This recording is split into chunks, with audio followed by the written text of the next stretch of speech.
We're going to be simplifying this rational expression using two different methods. So for the first method, we're going to start with 5/20ths and reduce that. So 5/20ths, we're going to be dividing the top and bottom by 5, greatest common factor. So I get 1/4. Now let's take a look at base A. So far I have 1/4 and then base A. So using our rule here, if they have the same base, which they do, base is A, and you're dividing, you're just going to subtract the exponents. So if I look at the exponents, I would have a to the 8th minus a -1, right? So the double negatives become a positive.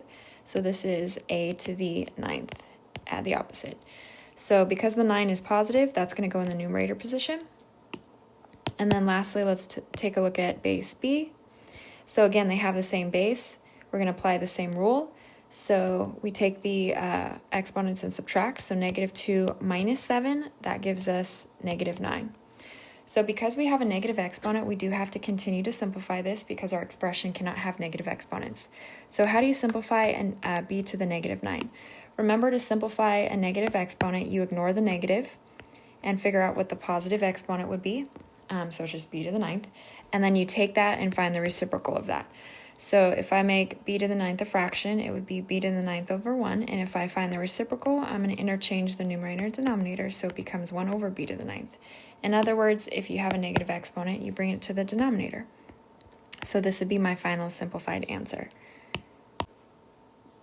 The second method in order to simplify this is to take a look and find your negative exponents first. So I locate a negative exponent in the numerator's position. And in order to simplify this, because I know negatives are the reciprocal of the positive exponent value, all I have to do is bring that to the denominator of the fraction. And I also notice another negative exponent in the denominator, and if I find the reciprocal of that, it would move up to the numerator's position. So I could actually rewrite my fraction. I would have 5 a to the 8th, and then a to the 1st would be in the numerator now.